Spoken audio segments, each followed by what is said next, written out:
سرکار کی سیرت و کردار پڑھو، سرکار کی تعلیم پڑھو۔ میرے آقا کریم صلی اللہ علیہ وسلم نے کیسے ماں باپ کا رتبہ بیان کیا ہے اور پریکٹیکل عملی طور پر کر کے بھی دکھایا ہے۔ ذرا سنیے، میرے آقا کریم صلی اللہ علیہ وسلم کا زمانہ مقدس ہے۔ جیرانہ کے مقام پر قصبہ حنین سے پلٹتے ہوئے آپ صلی اللہ علیہ وسلم جلوہ فرما ہوتے ہیں اور ان رحمت والے آنکھوں سے اپنے غلاموں میں مال غنیمت تقسیم فرما رہے ہیں، اور ایک روایت میں آتا ہے کہ گوشت تقسیم فرما رہے ہیں۔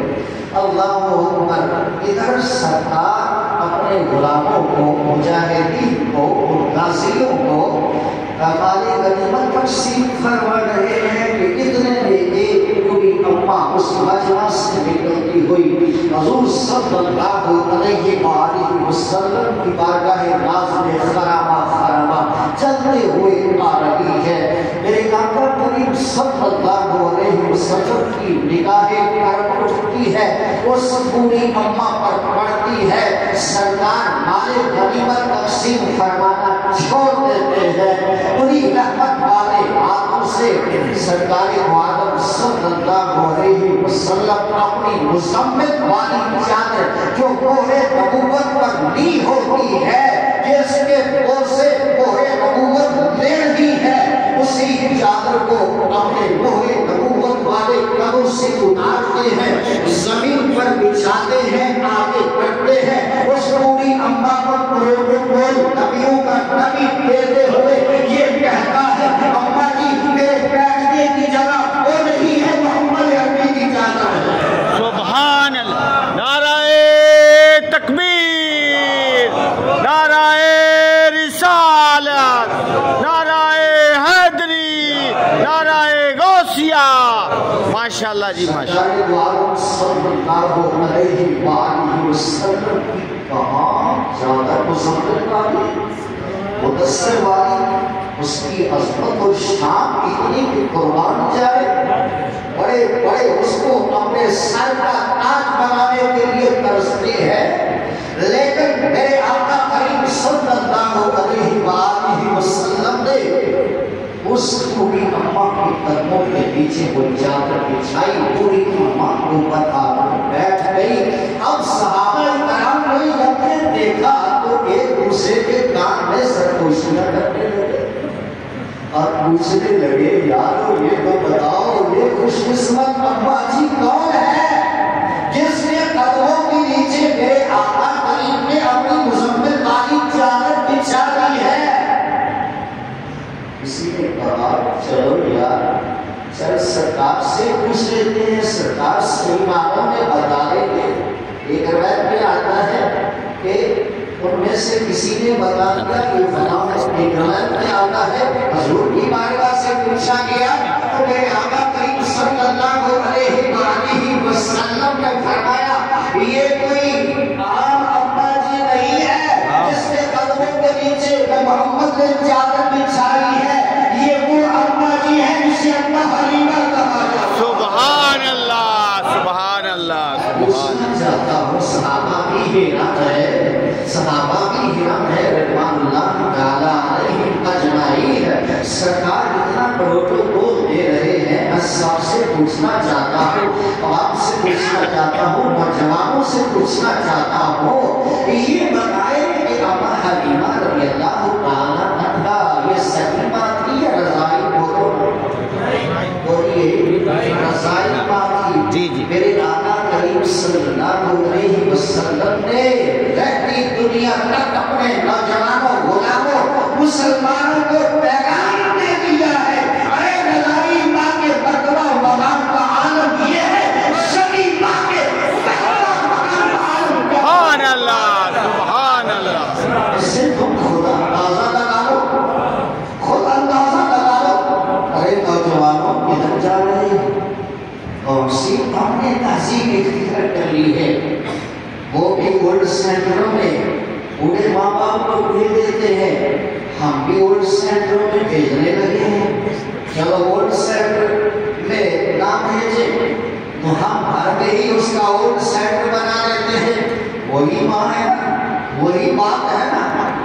ایک وقت انہی گدوں پر انہی بستروں پر جو جہاں آج آپ میری بچوں کے ساتھ سوئے ہوئے ہیں وہ آپ کو لے کر سوتی تھی، آج کیا وجہ ہے کہ انہی پر آپ خود آگے ہیں اور ان کو ایک سینٹ پہ لگا دیا ہے، گھر میں ہی گولڈ سینٹر بنا دیے ہیں۔ اور خدا کا مسلمانوں نوجوانوں کیا ہو گیا؟ آؤ اس تہذیب کی طرف بڑھو جو تہذیب سرکار نے 1450 سال تہذیب اسلامی ہمیں عطا فرمائی، آؤ اس کی طرف بڑھو۔ میں آپ سے پوچھنا چاہتا ہوں، اگر آپ جہاد میں جائیں، اللہ کرے نیت سے ہماری جنگ لگ جائے، نعرہ تکبیر، نعرہ رسالت، نعرہ حیدری، نعرہ غوثیہ، اللہ کرے نیت سے کفار سے ہماری جنگ چھڑ جائے، پھر ہم بتائیں مولوی پہلے جاتے ہیں یا تو اعتراض کرنے والے پہلے؟ ماشاءاللہ آج یہ اعتراض کیا جا رہا ہے مولوی فتوے ہی دے سکتے ہیں اور مر نہیں سکتے، یہ تمہارا قرآن ہے، ہم سے پوچھو، ہمیں اجازت ملی ہم اپنی فوج کے بھی آگے بڑھنے سے۔ ماشاءاللہ میں پوچھنا چاہتا ہوں، جب لگ جائے ہم پورا حصہ لیں گے، ہم ذرا چلیں گے، صوتیں برداشت کریں گے، وہاں لڑیں گے، زخم کھائیں گے، اور پھر جا کے ہمیں یا تو رتبہ ملے گا شہید کا یا غازی کا ملے گا، یہی ملے گا۔ ارے قربان جائیں میرے آقا کریم صلی اللہ علیہ وسلم کی ذات مقدس میں کہ سرکار کی نگاہ دیکھیے کتنی بڑی نگاہ ہے، کتنے دور اندیش ہے، اور اس قوت والی نگاہ سے دیکھ رہے ہیں۔ کوئی ایسے بھی ہوں گے، ایسے بھی ہوں گے کہ جو باڑوں پہ نہیں جا سکیں گے، جہاد نہیں کر سکیں گے، انہیں جہاد کا ثواب نہیں مل سکے گا، ایسے بھی میرے امتیوں میں سے ہوں گے۔ سرکار دوار صلی اللہ علیہ وسلم غزہ پر جا رہے ہیں، سنیے سرکار نے جو ہمیں پیغام دیا، جہاد پہ جا رہے ہیں، صحابہ اکٹھے ہو رہے ہیں، تلواریں جو ہے ہاتھ میں ہے، نیزے ہمارے ہاتھ میں ہے، ایک نوجوان آتا ہے، عرض کرتا ہے یا رسول اللہ صلی اللہ علیہ وسلم مجھے بھی جہاد پر جانے کی اجازت دیجیے۔ اللہ اکبر، یہ طرف جو صحابہ نے جہاد کی تھی وہ اللہ ہمیں بھی عطا فرما دے۔ مجاہد اور نوجوان حضور کی بارگاہ میں جب آ کر کہتے ہیں آقا مجھے بھی اجازت دے، میرے آقا فرماتے ہیں تیرے ماں باپ حیات ہیں؟ آہا سبحان اللہ، سبحان اللہ۔ آقا ہے فرمایا فجاہد فیہما، فرمایا جاؤ ان میں جہاد کرو، جہاد وہاں کرو۔ ارے ماں باپ کے ساتھ جہاد کیا ہو سکتا ہے؟ ماں باپ کے ساتھ کیا جہاد ہو سکتا ہے؟ کیا ڈرنا ہے ماں باپ سے؟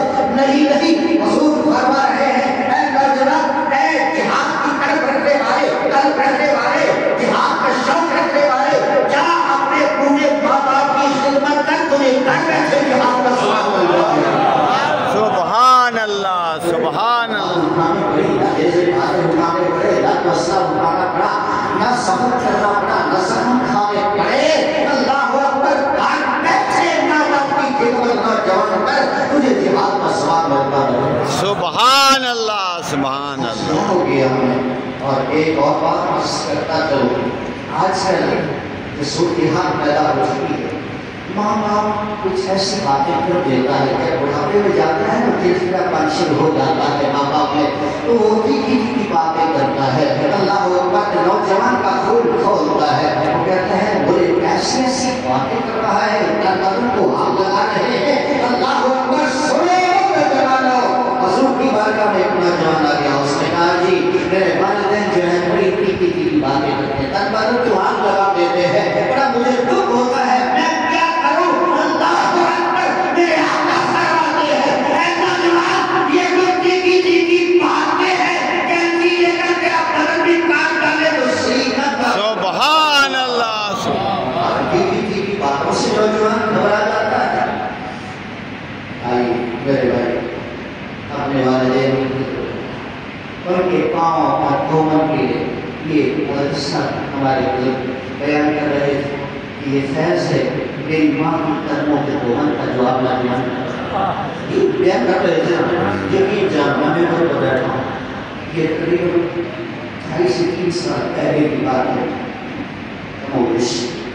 ایک نوجوان آیا میرے اساتذہ میں ایک نوجوان آیا وہ روتا ہوا آیا کٹتا ہوا آیا کہنے لگا مجھ پر کئی پرچے ہو چکے ہیں اور میرے پیچھے دشمن لگے ہوئے ہیں ممکن ہے کہ مجھے وہ شروع کر دے گولی مار کے مجھے قتل کر دے میرے گھر کے حالات بھی ہے وہ انتہائی کی گٹو اور خراب ہو چکے ہیں مجھے بتائیں مفتی صاحب میں نے کیا کرنا ہے مجھے کوئی طبیب دے دے دعا کر دے اللہ اکبر میں نے کیا کہا میں نے کہا بھائی ایسے کرو ماں ہے اس نے کہا کہ پوری ماں ہے میں نے کہیں ناراض تو نہیں ہے اس نے کہا جی ہاں کچھ ناراض ہے میں نے کہا جاؤ سیدھے ان کے پاس جاؤ ان کو راضی کرو راضی کر کے ایک اور کام کرنا ہے تھال لے لینا ہے ان کے قدموں کے نیچے رکھنا ہے اور پانی لوٹے میں لے کر ان کے قدم دھونے ہیں اور قدم دھو کر جو ان کے قدموں کو دھونا ہو اس کو پی لینا ہے تیری مرضی بھی دور ہو جائے گی تیرے کام بھی حسین ہو سبحان اللہ نعرہ